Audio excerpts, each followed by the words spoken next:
Welcome to episode 8 of Bernie's Bums. Olivia, how's it going? It's going all right. How about you? Hey, can't complain. Um, let's get into it right away.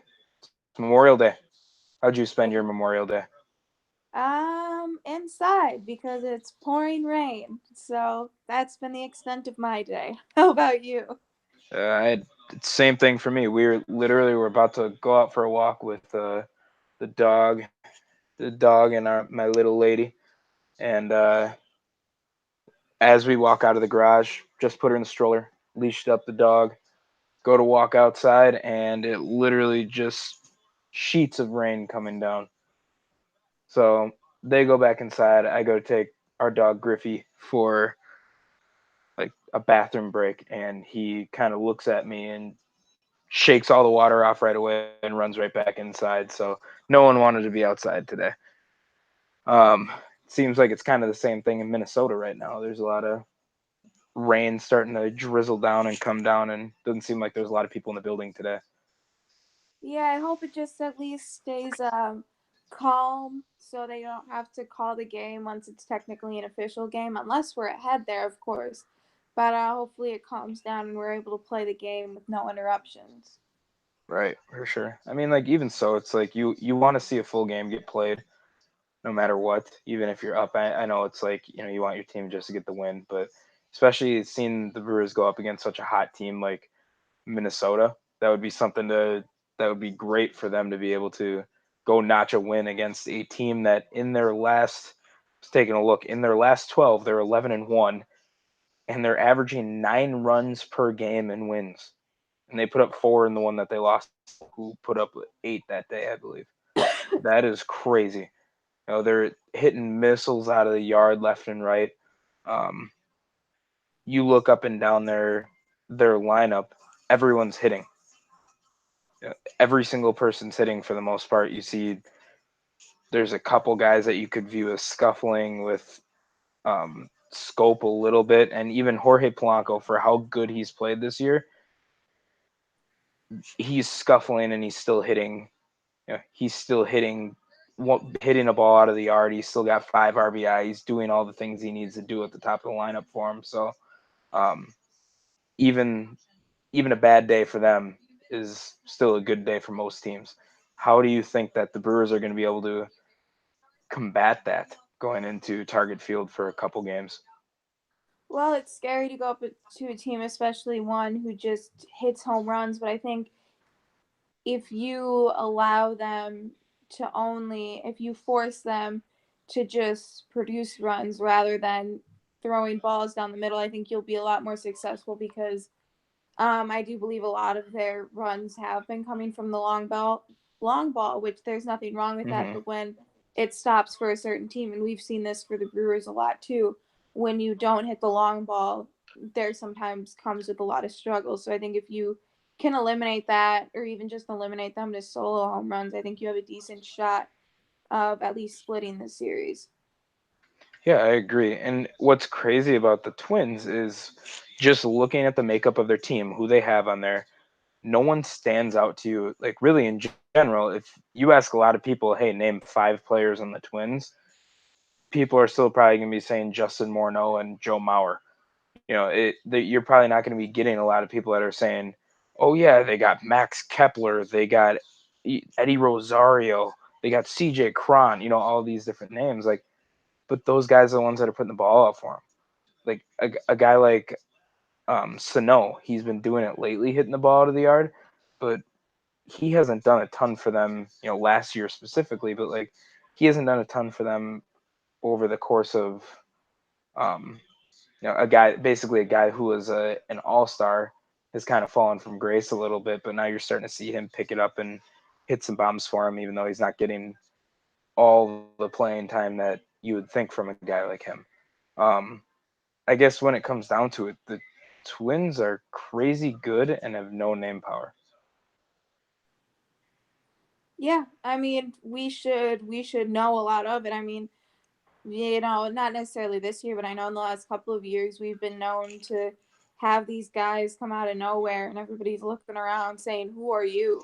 So I think in that way, the Twins kind of remind me of maybe a 2016, or not 2016, a 2017 Brewers almost a little bit.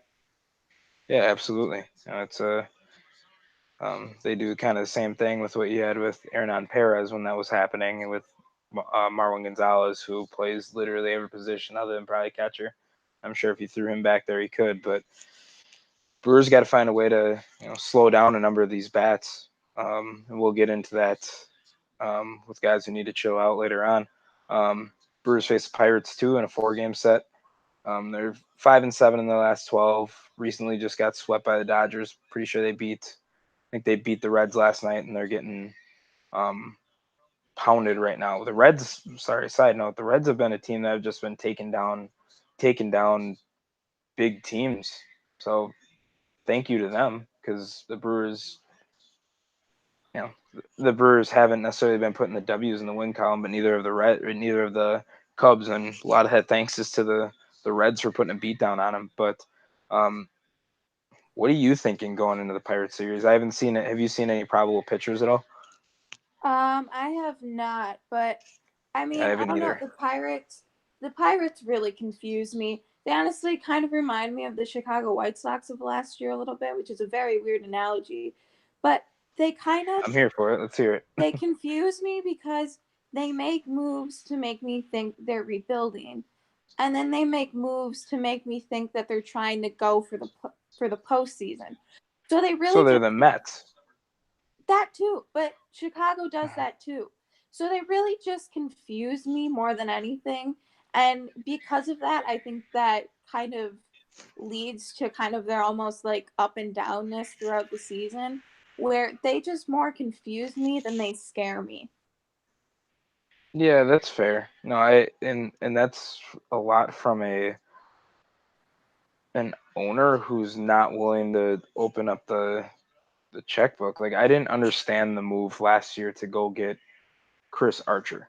Like you No, said, like, you weren't a team that, two things. One, you're not a team that was really in place to try to contend um with any of the three teams that are at the top of the division. I understand that Chris Archer is under control for a number of years. I get it. But also, Chris Archer is not even close to being a top line starter. Like, when he's on, he's very, very good, but he is in no way, shape, or form an elite pitcher in the MLB.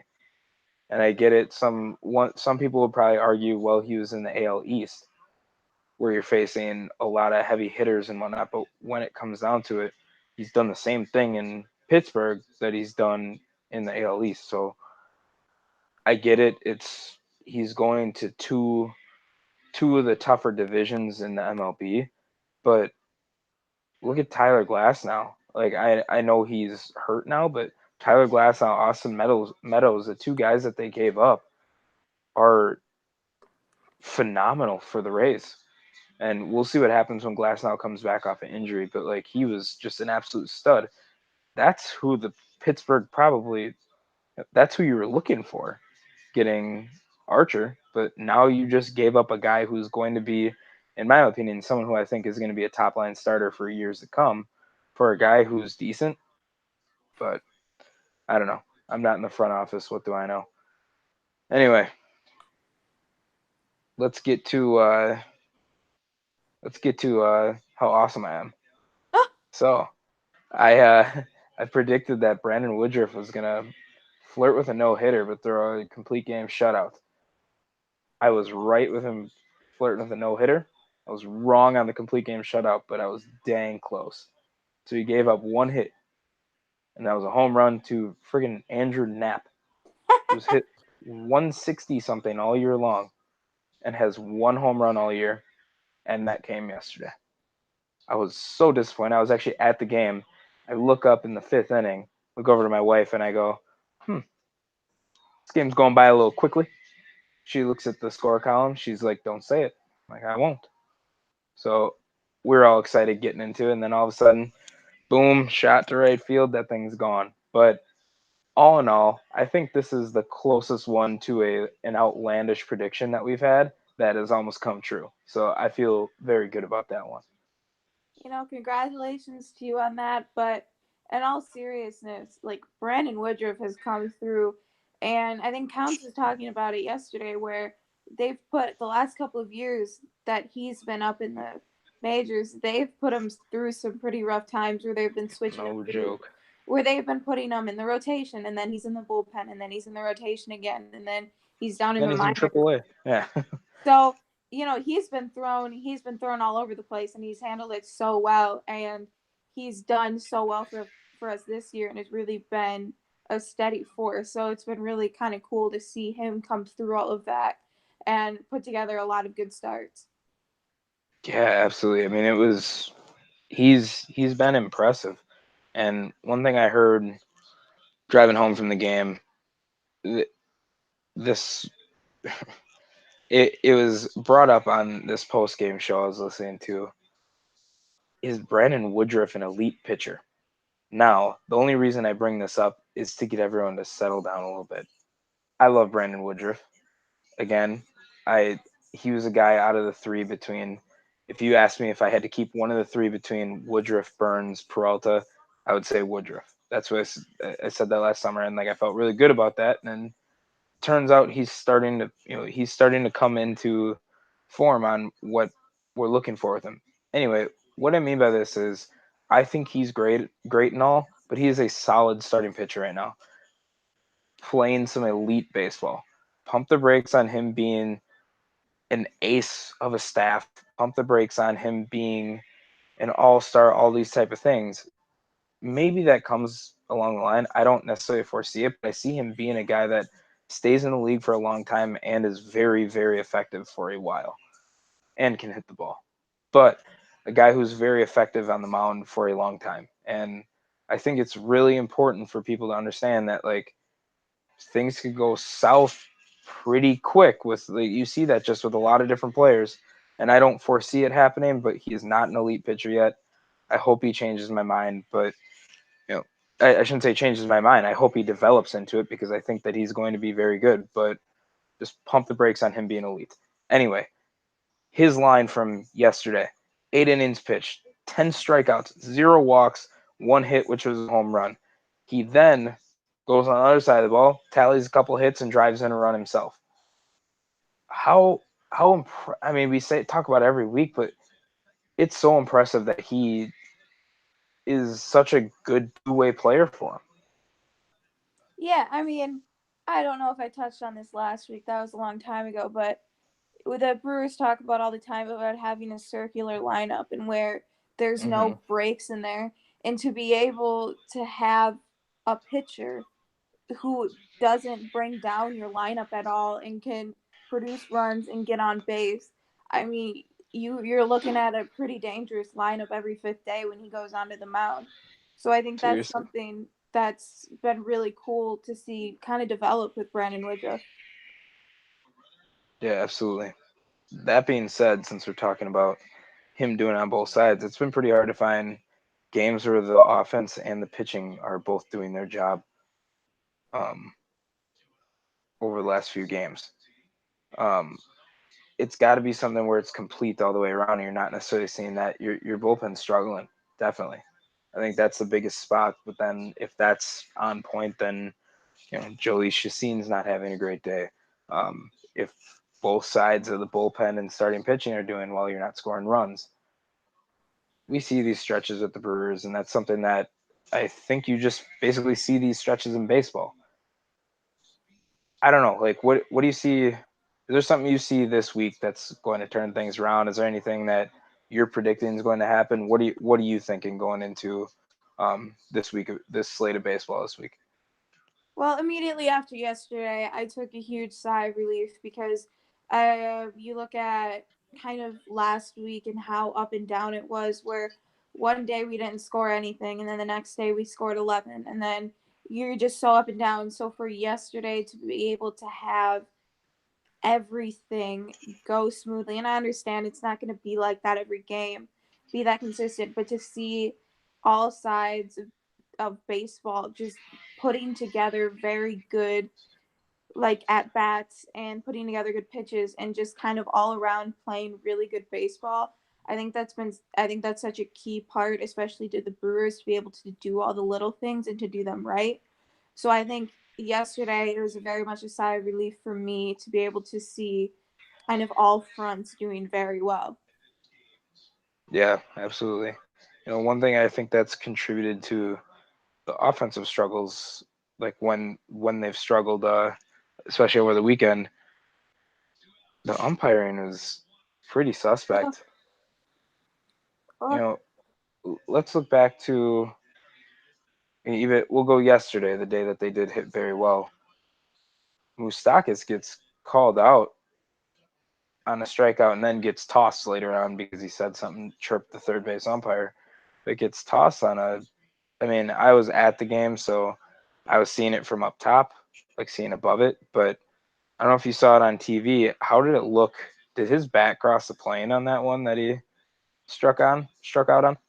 Because to it be didn't even honest, look close in person. I didn't honestly pay that much attention because I didn't Okay, think it I was that suppose big of they're a up by deal. like 11 anyway. Yeah, Yeah, like I mean, we were up by so much, but I think you looked at it from they were replaying it on TV, just kind of the discussion between Moose and the umpire, and it looked so civil. And he even said after the game, like there was no cursing each other out, like he didn't even curse to him at all. And the fact that he still was thrown out is it made me so angry. You have no idea. I right. was so mad, but I don't know. It was just kind of such a weird thing because nobody even knew it was happening until like all of a sudden he's walking off the field and then you see Count storm out. So it was just like a Right, really weird situation to happen. right. Yeah, it's just strange. I mean, like there's a like I don't know. There's a few weird situations with getting tossed. Like when Braun got tossed. Was it Friday? Is it Friday or Saturday? I can't remember which one. But when They Braun got got lost tossed, Saturday.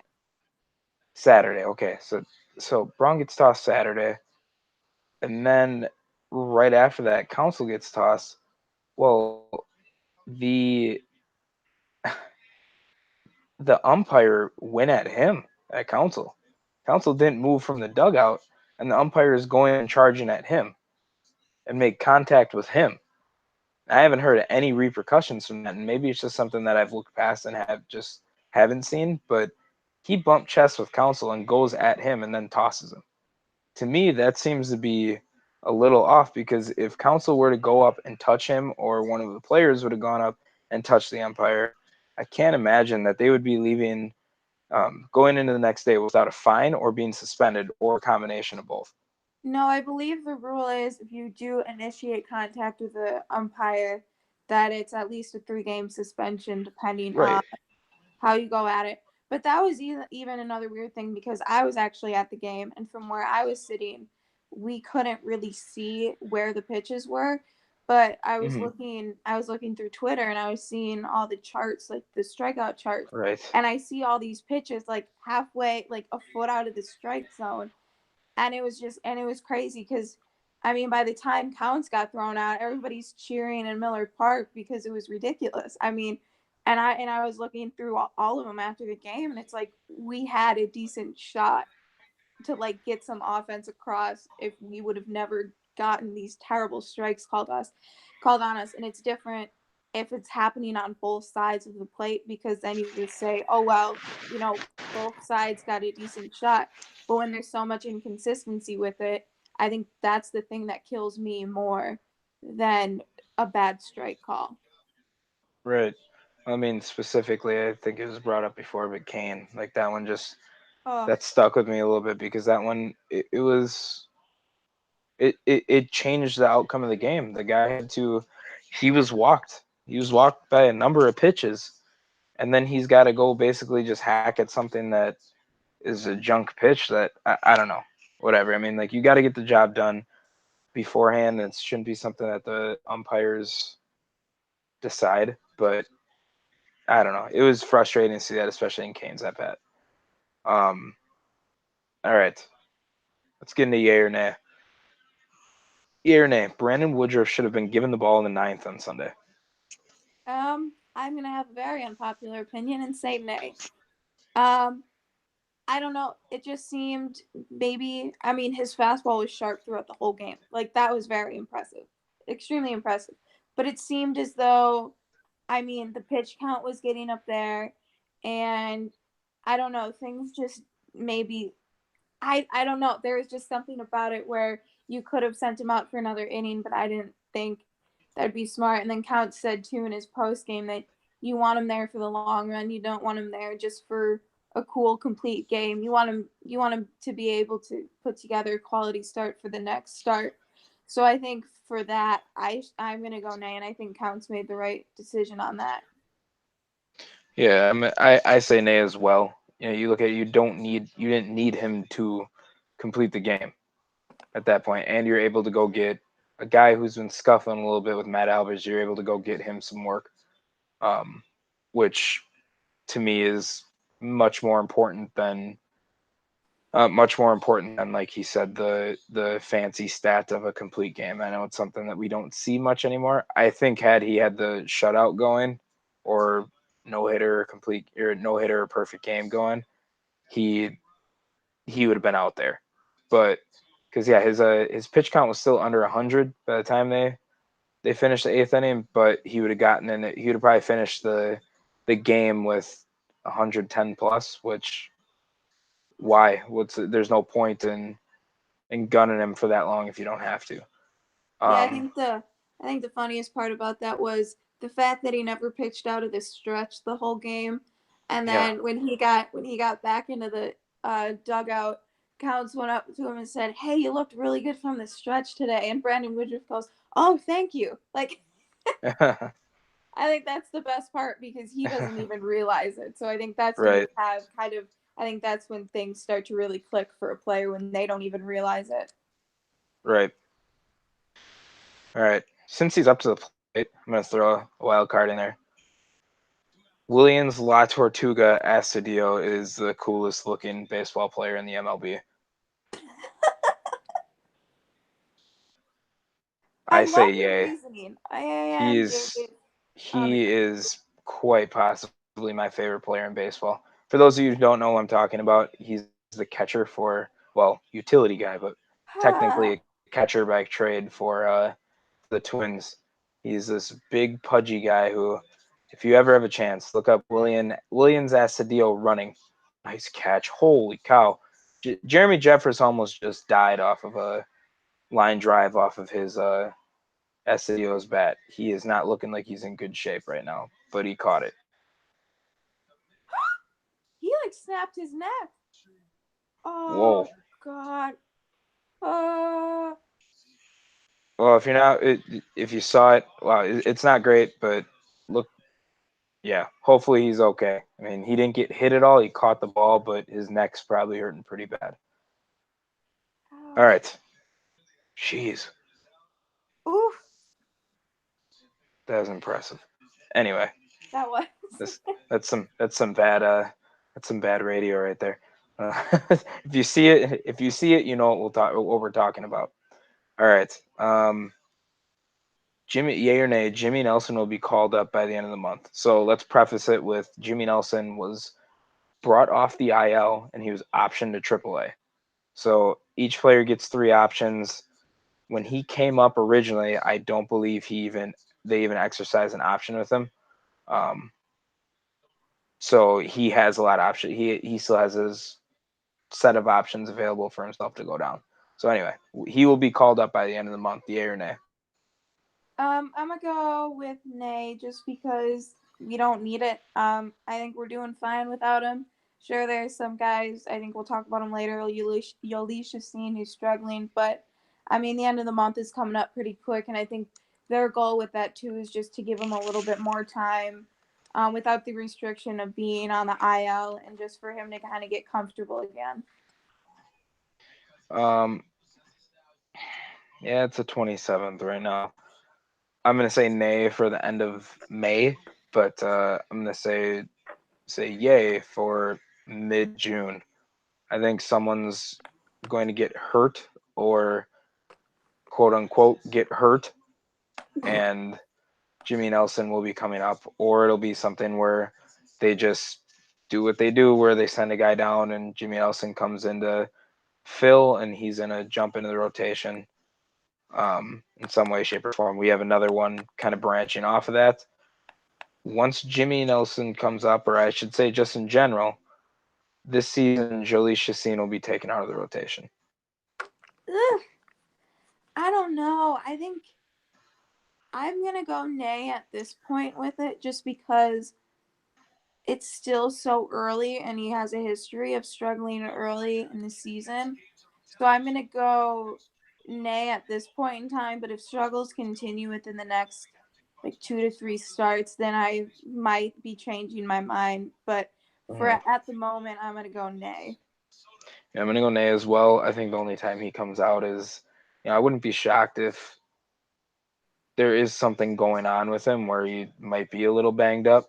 Yeah. Um, but we shall see.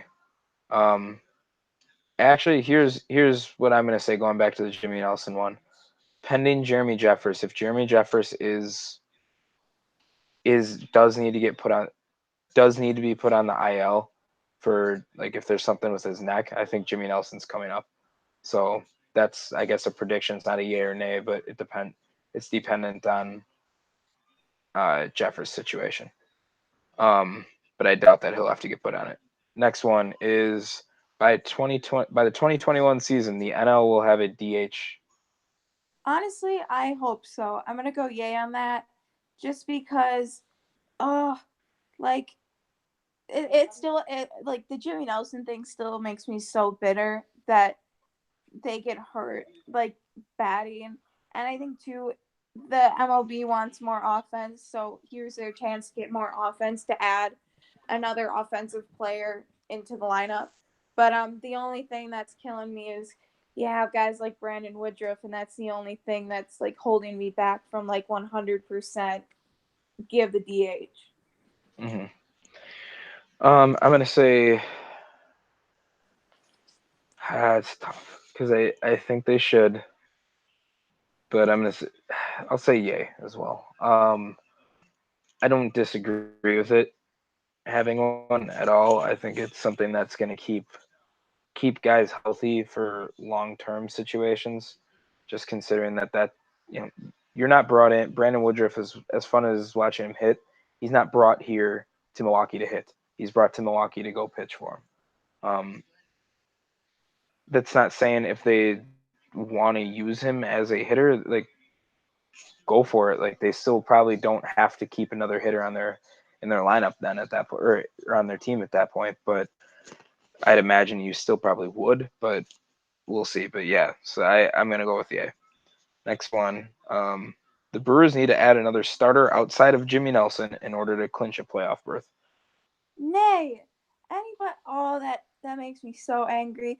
All this talk in the off season and of last season that the Brewers need another starter, I think is crap. I don't see a problem with it, and I don't know why people continue to say that we do need another starter. I mean, we seem to be doing fine with what we have now. I mean, you have Zach Davies going strong. You have Brandon Woodruff. You have Jhoulys Chacin that you hope comes back in to what we saw last year, and you have Jimmy Nelson, who you hope to also see come back strong. So I don't see a point in it. Also, um, it's either going to cost you a lot of money or it's going to cost you a lot of prospects, and I'm not about that. So, nay, all the way. Yeah, I'm stuck on this one a little bit, um, because I don't think you necessarily need it, but I think you could upgrade one of your spots. But then again, at the same time, dependent on Jimmy Nelson, you have Jimmy Nelson go out there and do his thing, and say he comes back as the guy that he just basically picks up where he left off.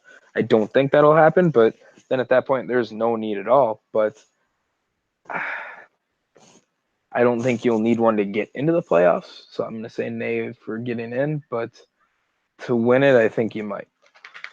And that might be upgrading one of your spots, but I don't know who. But other than Chacin, who's struggling, I think it's all dependent on how he comes back, how Nelson comes back, and how Gio Gonzalez sustains, because he got hit around a little bit today and his last outing. So you hope that he can bounce back and be effective for him. Let's get into the next one. Um, the Brewers will split with the Red Hot Twins. I'm gonna go yay, just because the fact I think we're. I mean, I might get stabbed in the back for saying this, but I think we're a pretty evenly matched team. Um, Other than the fact that they're just on a hot streak with the home runs, and that's all it is it's a hot streak, and at some point you got to believe it's going to fade away. So I think we're pretty much a comparable team to them. So I think it's only fair to think that at least a split will happen. Yeah, I'm gonna say yay as well. Um, Going off of your point, they're in the AL Central, which is garbage town of baseball. Um, I don't foresee. I foresee the Twins kind of running away with this thing. I don't think that the. I think the Indians are gonna have a little fire sale.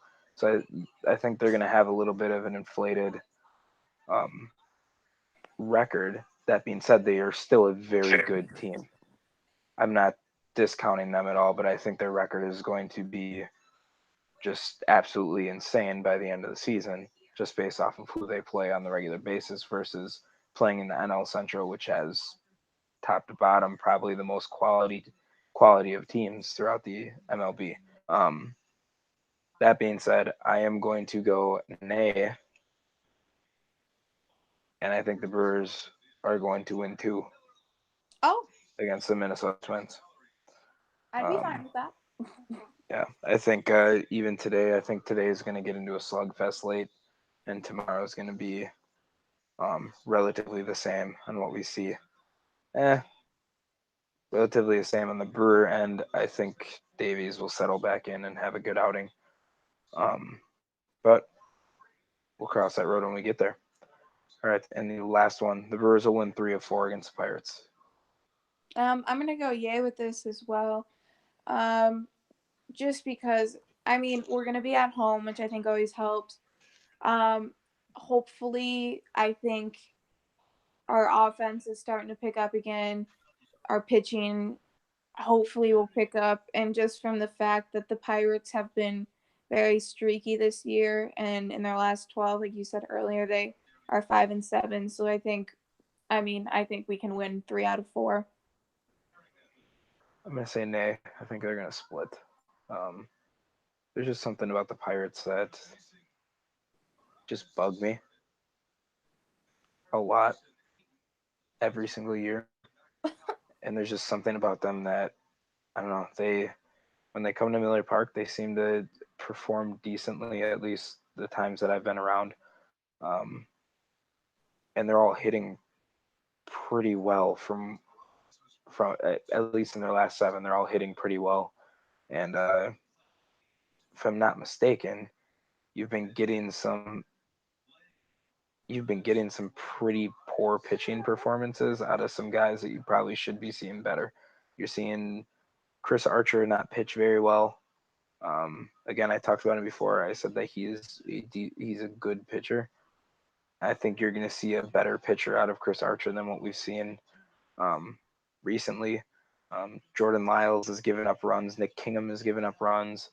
Felipe Vasquez isn't slamming the door as hard as you would think that he would. But I think once they roll into town, I think Vasquez is going to be back on his game, and we're going to see um, some better starting pitching from them than we have recently. But we will see, and I hope I'm wrong on that. Um, all right, let's jump into the week in review. Who is your highlight player from last week? My highlight player goes to Ryan Braun. Kind of somebody. My guy. Oh, wow. I'm not even gonna comment on that anymore. I'm just gonna let you think that you're cool and all, but whatever. Um, no. I mean, someone who maybe has been thrown under the shelf a little bit with some of the other things that have been happening in the last week, but Ryan Braun's just starting to become that steady hitter that you always picture him being kind of always consistent, always hitting the ball hard. I mean, I think you're starting to see that again. So I think for that, I'm going to give it for him for the highlight player of the week. Yeah, and again, I know every time I preface it with this, but I know you're not an average person, but I think that's a I think average is a pretty good stat indicating Ryan Braun's success as the years go on. The guy's hitting 280 right now, and that's not something that you're expecting from. Uh, you're not expecting that from him at this point in his career, which is a really great thing that you're seeing a guy who's doing that, getting on base three. He's 344 on base percentage this year.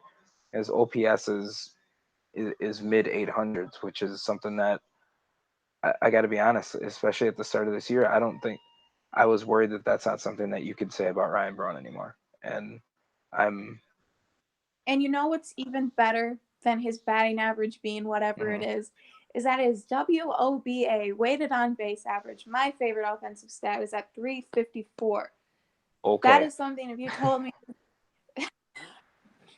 you know what, Andrew, let me have my moment. I'm letting you have it. Go Okay? ahead. If you told me that that was going to happen in the beginning of season, I would have said no. So, all around, been very impressed with him lately. So, carry on. Yeah, absolutely. No, he's been a stud for him, and I can't, uh, we talk about it every week, and it's been awesome to be able to talk about Ryan Braun being good. Um, I'm gonna go with Brandon Woodruff. It's really hard for me not to go with Brandon Woodruff, especially after him almost proving me right on a pretty wild take. So sorry, side note, or Yasmani Grandal's catching gear is horrible. You don't like it? Oh my gosh. I kind Like of like pick one or the other. Like the middle piece is camo. He's got stars and stripes surrounding it on the bottom. Just put stars in the middle too. Sorry, it's just it's off for patriotic. me. Enjoy It's Memorial Day, patriotic, I okay? agree, but it's you got to throw the stripe. You got to put stars in the middle for it to work for me. That's too much going on. Maybe it's just because I was simple with my gear, but whatever. Anyway, um, Brandon Woodruff doing it both sides of the plate. He's my highlight player of the week.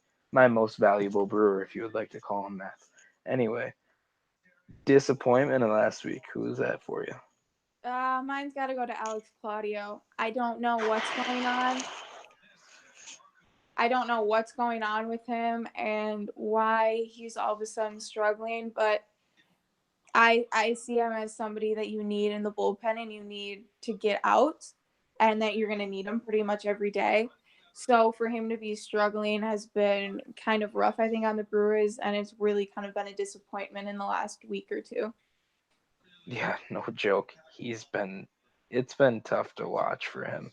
I hope he snaps it back together. And there's obviously a reason the Brewers are willing to give up a first for him, but he's definitely going through a rough patch that it's really hard to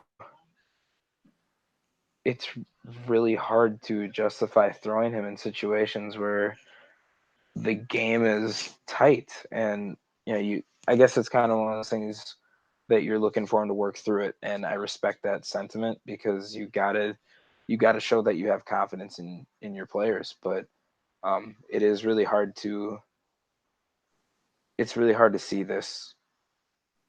see what he's doing, like his output when he's coming in. I mean, in his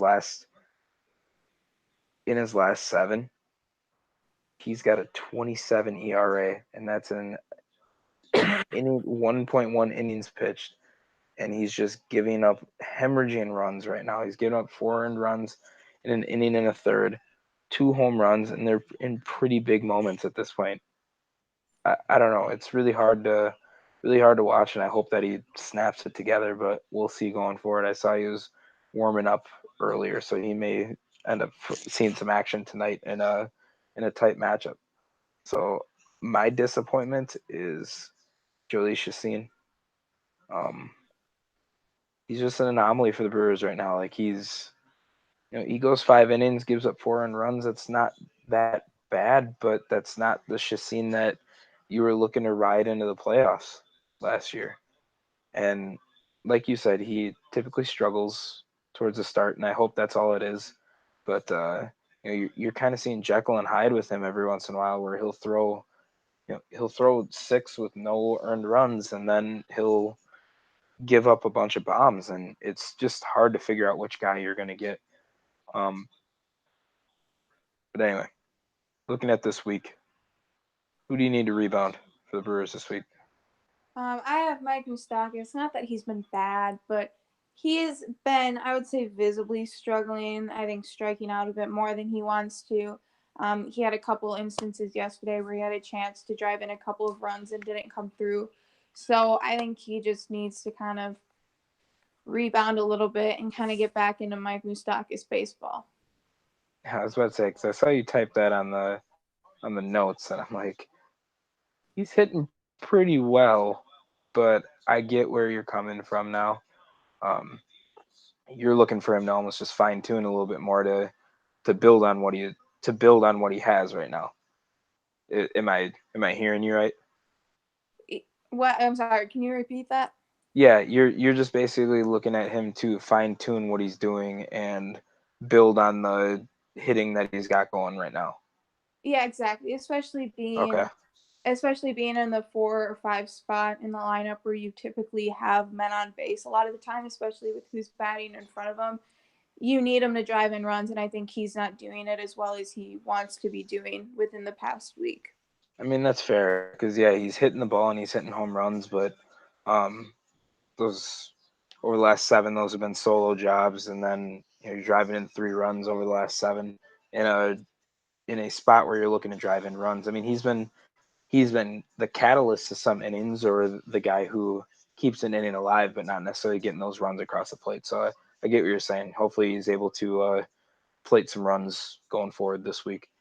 Um, my guy for rebound will be Zach Davies, and I think he'll do it tomorrow. He still undefeated, but he got rocked a little bit against the Reds when they played last week. He,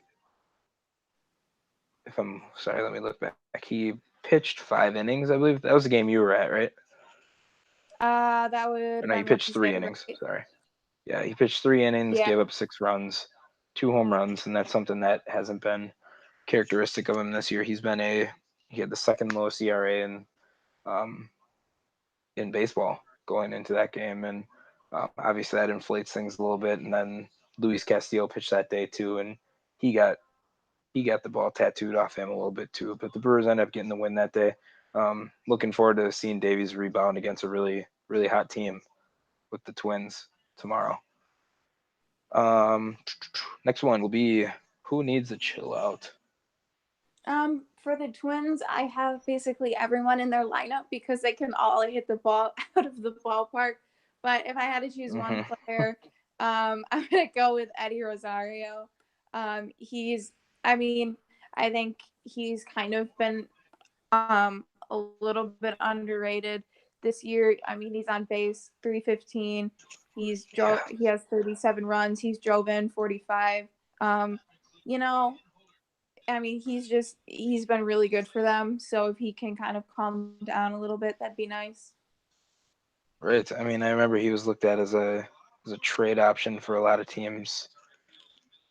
As a trade option for a lot of teams at the deadline last year, and then the Twins were kind of weird where they were contending, then not contending, then they sold off a little bit, and then all of a sudden they're contending again, and it's just like that seems to be where they're at a lot of times, where it's kind of hard to judge um, what they need to do. But for their sake, it's a good thing that Rosario's still on the roster, Polanco's on the roster. It's something that um, they did a good job figuring out what they wanted to do around the deadline. Obviously, they had to get rid of doubles machine Eduardo Escobar, but they seem to be picking it up with just Polanco doing his thing all year long. So I'm going to go with two for the Twins, being a little more specific. Actually, no, I'm just going to go with one because this isn't the name that always jumps off the page. Um, Definitely not a name that a lot of guys necessarily know, but we're going to go with Max Kepler. Max Kepler in his last 7, holy man. Max Kepler is hitting 588, and that's including today. So, because he hit a double today. 4 doubles, 3 home runs, 10 RBI. Only struck out twice, and this is all in 17 at bats. Guy's on base 600. 600. He's slugging 1,353. That's insane. That's 7 games, but I don't know. He's a guy that you're running into a really, really hot bat, and you just hope that you don't get burned by it. Not that it's just him. Obviously, we talked about Rosario. We talked about Sano a little bit earlier. Polanco. All these guys are hitting. CJ Cron. All these guys are hitting, but no one knows who they are, and that's what makes them even scarier. So I'm looking forward to seeing a bunch of kind of rising stars in the MLB that we don't always get to see because they're in the other league. But I digress. Let's move on to the Pittsburgh guys. I go Colin Moran. Again, another guy that you're probably not sitting at home circling on your lineup card saying, oh, man, I got to face Colin Moran today. That sucks. Well, he's been absolutely on fire. People talk about Josh Bell being on fire, being the guy that to worry about. I agree, but you really need to look into Moran because 435, again, 435 because he doesn't have any walks, and then 522 over his last 7, that ain't bad. He's not necessarily putting the ball out of the yard. It's kind of one of those where he's getting on base and setting guys up. And he's driven in 3 runs. He's been able to score some runs himself too. So he's a guy to watch out for as well as Josh Bell because he can be a catalyst to get something going. Who is someone that you need to stay consistent for Milwaukee? I went with Christian Yelich just because, I mean, he's gotten to a point where he's almost like the poster child of consistency at this point, where he always seems to be on base at some point in a game. He's always seems to be driving in a run at some point, not even necessarily hitting it out of the yard. I know I've discussed this many, many times in the past, but just his ability to get on base, get extra base hits, drive and runs in different ways, and just be an all-around smart ball player, I think has been really good. So he definitely needs to stay consistent. Yeah, for sure. 21, first guy to 20 home runs, 21 out of the yard now. It's been quite the year for a guy who's not a power hitter. But or whatever you want to label him as, because he doesn't really have a label. He's just Christian Yelich. The guy, weird one for me, but the guy who needs to stay consistent is Adrian Hauser. I like that. I like that one. Well, he's been a guy. I mean, he's been a guy that Council's starting to show that he really likes to have around. He's thrown four scoreless for him. Walked a couple guys. That can change a bit, but he's also struck out 5 guys in that span. With hitters only hitting 154 against him. Ideally, you'd want his whip to be under 1, but it's literally at 1 right now, and that's fine.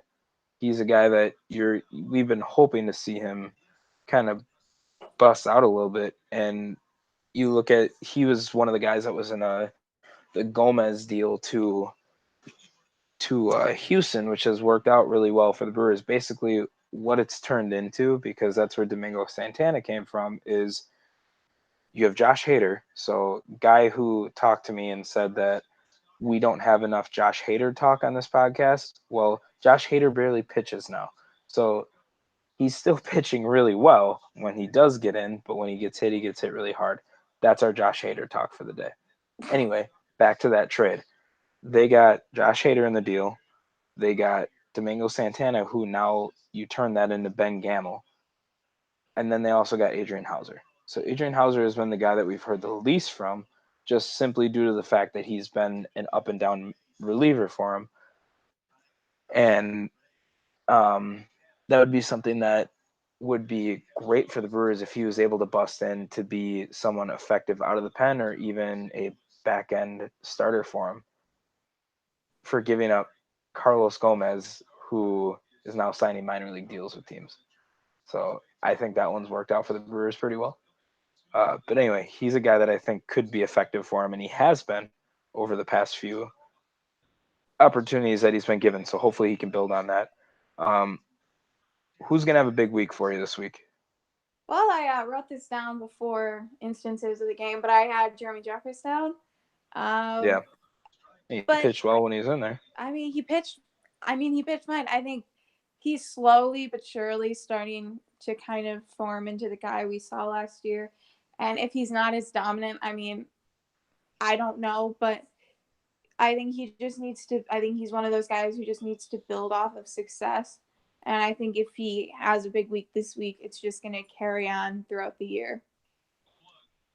Right. Yeah. No, that would be something that. Well, one, hopefully he's okay.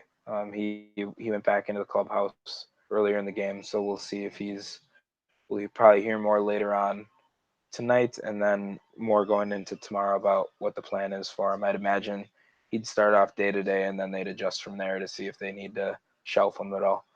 But I'm gonna have I'm a little iffy on this one, but I'm gonna go with him, Eric Thames.